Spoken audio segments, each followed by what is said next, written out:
Mula nang winasak mo ang kalangitan ko sa Region 7 hanggang Region 31, masakit ang ginawa mo sa akin. Sinulong mo ang isip ko, sinira mong kinabukasan ko, at higit sa lahat, pinapunta mo ako sa mga bisyong walang hiya. You'll never be abandoned in my life forevermore. Naaalala niyo pa ba si Kuya Berta?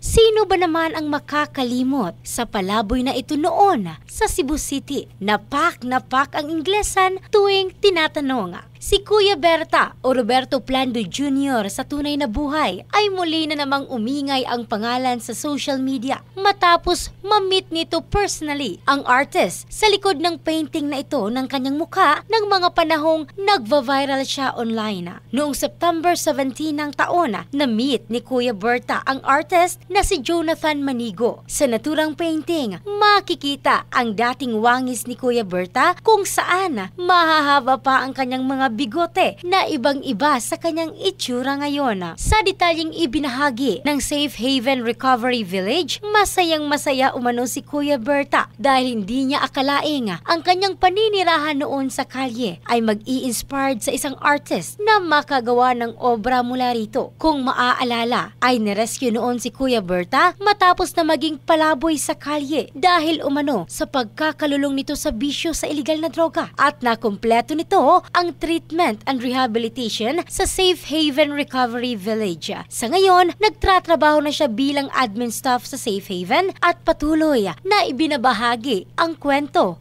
ng pagbabago. Ang bahaging ito ay hatid ng Drive Max Adult Herbal Capsule, lalaking laging umaangat. In the heart of changing lives, ito si Michelle Craste ng Brigada News Philippines, The Music News Authority.